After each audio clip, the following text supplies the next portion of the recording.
The ability to vaccinate against disease is heralded as one of the greatest medical advances of modern civilization. Hand washing before surgery and clean water supply, it really ranks right up there. Dr. Robert Jacobson is medical director of Mayo Clinic's Community Health Immunization Program. He says we may be surprised to learn getting vaccinated is largely voluntary. There are for civilians no federal or national requirements for vaccination.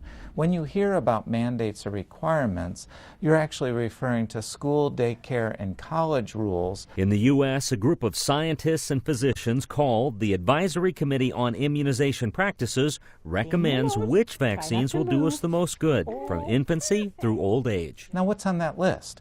We have measles, mumps, and rubella, of course, diphtheria, tetanus, and pertussis, flu vaccine, pneumococcal conjugate vaccine, the meningococcal vaccines. We have hepatitis A, hepatitis B. Dr. Jacobson says while studies have proven there is no link between autism and vaccines, some parents still have concerns. And that question mark that has been raised has been harmful enough to cause some families to choose not to get vaccinated and have left their children and, frankly, members of their community at risk for measles. Lax attitudes about getting vaccinated allowed a measles epidemic to explode in France with 14,000 cases in the first 6 months of this year. Frankly, across Europe, 33 countries are now suffering outbreaks of measles. And finally, adults need to stay up to date as well. Only 40% get their recommended flu shot. Chicken pox and mumps can have devastating consequences, and every adult should have by now received a dose of diphtheria, tetanus, acellular, or pertussis. Yet Dr. Jacobson says only 6% of adults have received that shot.